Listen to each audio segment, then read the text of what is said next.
నమస్తే, this is Sourya.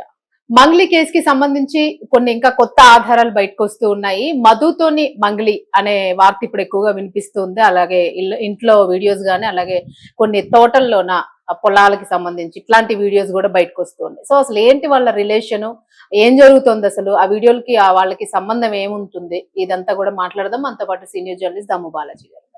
నమస్తే sir. నమస్తే సార్, మీరేమంటారు? అంటే ప్రజల ఒపీనియన్, ఒక్కొక్కరు ఒక్కొక్క ఒపీనియన్ తెలియజేస్తూ ఉన్నారు దీని మీద. సో మీరేమంటారు, అసలు మధు మంగ్లీ రిలేషన్ ఏమై ఉండొచ్చు? అంటే ఇప్పటి వరకు ఉన్నది ఏంటంటే, మంగ్లీ మొదట చెప్పింది ఏంటంటే, అసలు మధు ఎవడో నాకు తెలియదు, నాతో చాలా మంది ఫోటోలు దిగుతుంటారు. అలాగా నేను అక్కడ దగ్గరలో పోయినప్పుడు ఆ రాత్రి వాళ్ళు ఫోటో దిగమంటే దిగాను. సో అంతకంటే నాకు తెలియదు, అసలు మధు ఎవడు అనేవాడు నాకు తెలియదు అనేది ఆమె క్లియర్గా మీడియా ముందు చెప్పింది. రికార్డ్స్, వీడియో రికార్డులు అంతా అయినాయి. అట్లాగే శివ కూడా ఒక ఛానల్కి ఫోన్ ఇన్లో వచ్చి అప్పట్లోనే క్లియర్గా మధు ఎవడో తెలియదు, నన్ను ఒకసారి ఓపెనింగ్ పిలిస్తే వెళ్ళాను, అంతకంటే నాకేం తెలియదు అని క్లియర్గా చెప్పాడు. అంటే పదే పదే మధు అంటే అసలు మధు అనేవాడే తెలియదు అనేది ఆమె చెప్పింది. అదొక వెర్షన్. రెండో వెర్షన్, బాధితులు మెల్లమెల్లగా పెరగడం, బాధితుల సంఖ్య పెరగడం, మీడియాతో మాట్లాడుతున్న బాధితుల సంఖ్య బాగా పెరిగింది. దాని తర్వాత మీడియా ఒక 20 ఛానళ్ళు మిగతా వాళ్ళందరూ కలిసి అక్కడికి వెళ్ళారు. అక్కడికి వెళ్ళడానికి ప్రధాన కారణం ఏంటంటే, దీన్ని బిగినింగ్లో తీసుకొచ్చిందేమో అడ్వకేట్ సుబ్బారావు, తర్వాత హేమకాంత్ రెడ్డి. హేమకాంత్ రెడ్డి ఏముందంటే బోత్ బాధితుడు నిందితుడు కూడా. ఎందుకంటే అతను ఒక 40 లక్షల డబ్బులు దీంట్లో పెట్టాడు, తను కూడా చాలా మంది దగ్గర కలెక్ట్ చేశాడు. కాబట్టి అతను బాధితుడు అని చెప్పొచ్చు, నిందితుడు. మామూలుగా ఇలాంటి స్కామ్లో బాధితులే నిందితులు అవుతారు. ఎందుకంటే వీళ్ళు కడతారు, నువ్వు మళ్ళీ కట్టించని వీళ్ళకే చెప్తారు, నీ కమిషన్ ఇస్తానంటారు. వీళ్ళు మళ్ళీ చాలా మంది దగ్గర చేస్తారు. సో ఒకప్పుడు యాంవే కూడా ఇలాంటి స్కామ్, మా క్లోజ్ ఫ్రెండే నా దగ్గర కట్టించాడు ఒకసారి. మా ఫాదర్ కూడా అవన్నీ అంటే ఫ్రెండ్స్ చేస్తారు, ఎందుకంటే వాళ్ళకి డబ్బులు వస్తుంది కదా, కమిషన్ వస్తుంది. ఎవరికి చెప్పాలి? ఫ్రెండ్కే చెప్పాలి.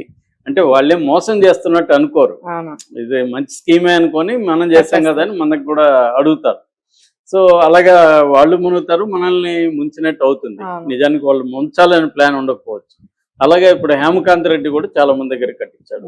సో దాని తర్వాత ఏమైందంటే, మంగ్లీ అటాక్ మొదలుపెట్టింది. ఎవరి మీద? బాధితులకు అండగా నిలబడుతున్న వాళ్ళ మీద అటాక్ మొదలుపెట్టింది. ఎప్పుడైతే అటాక్ మొదలుపెట్టిందో బాధితుల్లో కానీ, బాధితుల వైపు నిలబడిన వాళ్ళు కానీ మరింత కసి పెరిగింది. ఎందుకంటే మా వైపు నిలబడకుండా ఆమె మా మీద కేసులు పెడుతుంది అన్న యాంగిల్లో. దాంతో గిరిజన సంఘాలను దించింది. గిరిజన సంఘాలు వచ్చి డైరెక్ట్గా వార్నింగ్లు ఇచ్చారు, మంగ్లీ జోలికి వస్తే ఖబర్దార్ అది ఇదని.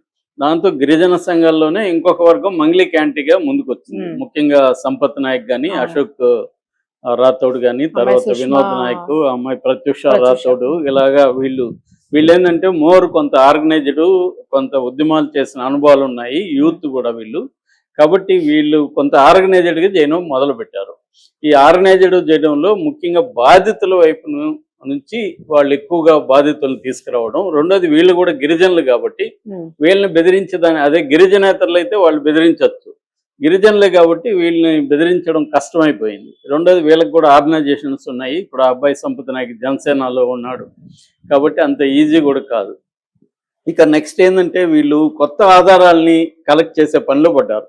అంటే సంపత్ నాయక్ వీళ్ళ ఈ టీం ముందు వాళ్ళు 2 గోల్స్ ఉంచుకున్నారు. ఒకటి, బాధితుల్ని పెద్ద ఎత్తున తీసుకురావడం. 2, మంగ్లీ ఇన్వాల్వ్మెంట్ ఎంత ఉందనే దానికి ఆధారాలు కలెక్ట్ చేయడం. 3, ఈ ఆధారాలను తీసుకెళ్ళి పోలీసుల ముందు పెట్టడం. ముందు పబ్లిక్లోకి తీసుకెళ్ళిపోయి పోలీసుల మీద కూడా ప్రెజర్ వస్తుంది. నిన్న కొత్తగా ఎన్నికైన డీజీపీ సివి ఆనందన్ కూడా విలేకరులు ఇదే అడిగారు, సార్ మంగ్లీ స్కామ్ మీద మీ ఏం చేయబోతున్నారు? ఆయన ఏమన్నా అంటే, నాకు పెద్దగా ఇన్ఫర్మేషన్ లేదు, ఇప్పుడే కదా నేను జాయిన్ అయ్యాను, సిఐడి ఎస్పీ ఇక్కడే ఉన్నారు, నేను ఆయనతో మాట్లాడి వివరాలు కనుక్కుంటాను అన్నాడు. అలాగే పోలీసుల మీద ప్రెజర్ అనేది ఇప్పటివరకు ఏంటంటే, పోలీసులు ప్రోయాక్టివ్గా దీంట్లో కదలలేదు. దానికి ఒక కారణం, మంగ్లీ తన ఇన్ఫ్లుయెన్స్ ఉపయోగించుకొని పోలీసులు కూడా ఒక ఇన్ఫ్లుయెన్స్ చేయడం, ప్రభావితం చేయడం అనేది కనబడుతుంది మనకు. అది క్లియర్గా ఆమె మామూలు పోలీస్ స్టేషన్కి వెళ్ళి కేసులు పెట్టకుండా సజ్జనార్ని కలిసి ఫోటోలు దిగడం, తర్వాత డీజీపీని కలవడం, ఇలాగా ఆమె పెద్ద స్థాయిలో వాళ్ళని కలిసింది. అదే సజ్జనారు బాధితులను కలవట్లేదు అన్న విమర్శలు కూడా సజ్జనారు మీద ఉన్నాయి. ఇప్పుడు సివి ఆనంద్ కూడా very honest and strict officer అనే పేరుంది. రెండోది ఆయన వెరీ రీజనబుల్ నాలెడ్జబుల్ గై. సో ఆయన మరి ఈ కేసుని ఎలా టేకప్ చేస్తాడనేది చూడాలి. చాలా మంది ఆయన వచ్చినాక కొంత ఆశాజనకంగా ఉన్నారు. సో ఈ లోపల ఏంటంటే ఒక ప్రెజర్ క్రియేట్ చేయాలన్న దీంట్లో సంపత్ నాయక్ వీళ్ళు చేస్తున్నారు. వాళ్ళు ఒక ఆర్గనైజ్డ్ గా ప్లాన్ గా చేస్తున్నారు. మీడియా కూడా పట్టు విడవకుండా ఈ ఇష్యూని తీసుకొని చేస్తుంది. అయితే ఈ నేపథ్యంలో సంపత్ నాయక్ టీము 2 మీడియా అంటే దాని ఒక వీడియో ఒక ఫోటో రెండింటినీ వాళ్ళు సంపాదించగలిగారు. అది కీలకమైన ఆధారం. అంటే ఇప్పటి వరకు మంగ్లీ కొంతమంది మీడియా ద్వారా లేకపోతే కొంతమంది తన ఇన్ఫ్లుయెన్షియల్ పర్సన్స్ ద్వారా ఈ కేసుని ప్రభావితం చేయడానికి ట్రై చేస్తుంది. ఆమె ఎంతసేపటికి నాకు నా తమ్ముడికి ఈ కేసుతో సంబంధం లేదు, మా సిస్టర్కి కూడా సంబంధం లేదు, మమ్మల్ని ప్లాన్డ్గా మధు అనేవాడు నాతో సంబంధం ఉన్నట్టుగా ఫోటోలు దిగి మా ఇల్లు కొంటానని అడ్వాన్స్ ఇచ్చి కీస్ తీసుకొని మా ఇల్లుని 2 నెలలు దీనికోసం వాడుకున్నాడు. సో ఒక ప్లాన్డ్ గా నాకు మధుకు సంబంధం ఉన్నట్టుగా వాడు చేశాడనేది అమ్మాయి చెప్పింది. ఇది బిగినింగ్ ఇల్లు చెప్పలేదు అమ్మాయి, ఫోటో ఒకటే చెప్పింది. అంటే ఇట్లాంటి కేసులు ఏమవుతాయి, ఏ ఆధారం వస్తే దాన్ని నెగెక్ట్ చేయడానికి ఒక కౌంటర్ ఆర్గ్యుమెంట్ వీళ్ళు తెస్తా ఉంటారు. ఇవన్నీ బయటకు వస్తాయి అనుకోలేదు. ఇప్పుడేమైంది, ఇవి వచ్చేసరికి ఇప్పుడు ఏమొచ్చాయి నిన్న, ఒకటి ఈ మధు హాయిగా వాళ్ళ ఇంట్లో మనిషిలాగే వాళ్ళ అమ్మతో మామూలుగా ఇంటికి వెళ్తే, ఇప్పుడు మంగ్లీ లాంటి వాళ్ళు ఇంటికి వెళ్ళడమే కష్టం, ఎవరంటే వాళ్ళు వెళ్ళి వాళ్ళ మదర్ కలిసి హ్యాపీగా ఆమె నిల్చుకుండే పోజు అవన్నీ చూస్తే అతను వాళ్ళ ఇంట్లో మనిషిలాగే ట్రీట్ చేసినట్టుగా అర్థమవుతుంది. మరి అంత క్లోజ్గా ఉన్న మధు నాకు తెలియదని ఎందుకు చెప్పింది అనేది ఇప్పుడు పెద్ద question. That is number 1. Number 2, మిరప తోట వెనకాల ఇంకేదో తోటలు ఉంది, అక్కడ వంకాయ చెట్లు ఉన్నాయి, అక్కడ ముగ్గురు కూర్చొని, అంటే మధు ఇటు ఈ అమ్మాయి వెనకాల భరత్ చౌహాన్ వీళ్ళు కూర్చొని ఒక పోజ్ ఇచ్చి తీశారు. సో ఆల్రెడీ రమేష్ రమావత్ రమేష్ ఆ అబ్బాయి కొండ మల్లేపల్లి ఈ గోకులనందన్ ఆఫీస్లో అకౌంటెంట్. అబ్బాయి ఆల్రెడీ సాక్ష్యం చెప్పాడు. అతను కూడా బాధితుడు. 30 లక్షలు వాళ్ళ నాన్న దగ్గర నుంచి ఇతను కలెక్ట్ చేశాడు మధు. ఒకప్పుడు మధు వాళ్ళ ఇంట్లో తినేవాడు, పడుకునేవాడు, మధు పట్ల ఆమె వీళ్ళ తల్లి ఉతికి పెట్టేది ఇలాగా. ఎందుకంటే మధు తల్లి చనిపోయింది, దాంతో ఈమె తల్లిలాగా కూడా ఉన్నింది. సో అలాంటిది ఆ అబ్బాయి క్లియర్గా చెప్తున్నాడు.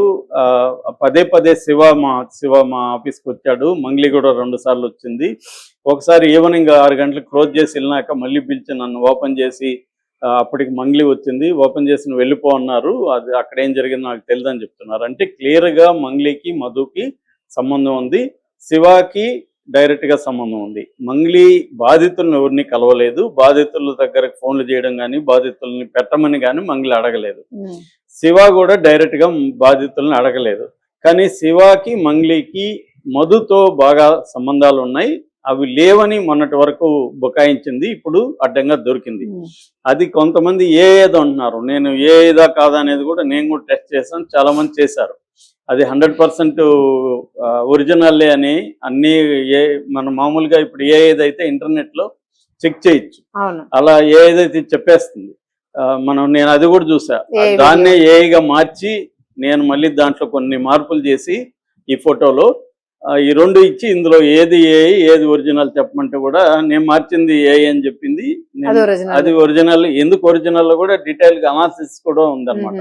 అంటే లైటింగ్, స్కిన్ స్టోను, తర్వాత గోర్లు, పళ్ళు, ఇవన్నీ అట్లాగే అక్కడ ఉన్న చెట్లు, వాటి మీద ఉన్న ఇవి దుమ్ము మొత్తం అనలైజ్ చేసి క్లియర్ గా అవి ఒరిజినల్ అని చెప్పింది. కాబట్టి అవి ఒరిజినల్ ఫోటోలే. అందుకనే ఇప్పుడు మంగ్లీ ఇమీడియట్ గా వచ్చి అది ఫేక్ ఫోటోలు ఫేక్ వీడియోలని అనలేదు చూడండి మీరు.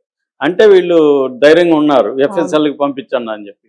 కాబట్టి క్లియర్గా ఈ ఫోటోల్లో ఈ వీడియోలో మధుకి అమ్మాయికి క్లోజ్ సంబంధమే ఉంది అనేది ఎస్టాబ్లిష్ అయిపోయింది.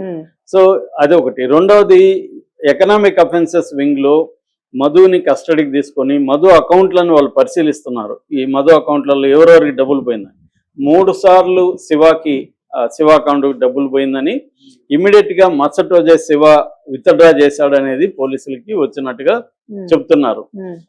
సో ఇంకా కూడా అకౌంట్స్ అన్ని కూడా తీసుకొచ్చి చేయడానికి బ్యాంక్స్ కూడా వాళ్ళు లెటర్లు రాశారు. సో క్లియర్ గా ఇప్పటి వరకు ఏంటంటే తేలుతున్నది శివకి డబ్బులు వెళ్ళాయి. రమావతి రమేష్ చెప్పింది వాస్తవమే, మధు నుంచి శివకి డబ్బులు వెళ్ళాయి, మంగ్లీకి మధుకి మంచి క్లోజ్ రిలేషన్షిప్ ఉంది అనేది ఇప్పటికి ఎస్టాబ్లిష్ అయింది. అయితే ఇది చాలదు, పబ్లిక్ లో ఎస్టాబ్లిష్ అవడం వల్ల ఆమె పబ్లిక్ లో బదనామా అవుతుంది తప్ప అంతకంటే ఏం జరగదు. బాధితులకు న్యాయం జరగాలంటే ఈ ఎవరెవరికి డబ్బులు వెళ్ళాయి, డబ్బులు ఎక్కడికి వెళ్ళాయి, ఈ డబ్బులతో ఏ ఆస్తులు కొన్నారు, ఆస్తులంతా సీజ్ చేయాలి. సీజ్ చేసి దాని తర్వాత కోర్టు ద్వారా ఆస్తులను అమ్మి ఈ బాధితులు ఎవరెవరు ఉన్నారు వాళ్ళకి డిస్ట్రిబ్యూట్ చేయాలి. ఇదంతా పెద్ద ప్రాసెస్, 1 year 2 years లో అవ్వదు ఇది. కానీ బాధితులను చూస్తే బాధేస్తుంది, ఒక్కోసారి బాధ కూడా వేయదు. ఎందుకంటే వీళ్ళు ఇన్ని కోట్లు, 2 కోట్లు 3 కోట్లు ఉండే వాళ్ళకి కూడా 10 రూపాయల వడ్డీకి ఆశెందుకు, 2 కోట్లతో ప్రశాంతంగా హాయిగా ఉండొచ్చు కదా వాళ్ళు అనేది అనిపిస్తుంది. రెండోది వీళ్ళ దగ్గర నేను కోట్లు ఎట్టొచ్చాయి అనేది కూడా ఇవాళ డిస్కస్ చేసుకున్నారు. జనంలో కామెంట్లు చూస్తే కూడా బిగినింగ్ లో బాధితుల పట్ల ఉన్న సానుభూతి పోయింది మొన్న వీళ్ళు వచ్చినాక. సో కాకపోతే ఏంటంటే ఎప్పుడైనా గ్రీడ్ వల్లనే మోసపోతుంటారు. మనం ఎక్కువ డబ్బులు త్వరగా సంపాదించాలి అని అవసరాలు కావచ్చు, గ్రీడ్ కావచ్చు. డబ్బు ఉన్న వాళ్ళు కూడా గ్రీడ్ ఇంకా ఎక్కువ సంపాదించాలని, డబ్బులు లేని వాళ్ళకి ఏదో ఒక రకంగా మనం ఎక్కువ సంపాదించాలంటే వేరే మార్గం లేదు, ఎందుకంటే ఉద్యోగాల్లో నుంచి అంత డబ్బు రాదు అనే దీనికి వెళ్ళి ఉన్నది కూడా కష్టపడి సేవ్ చేసుకుంది కూడా పోగొట్టుకోవడం అనేది మనం పదే చూస్తున్నాం.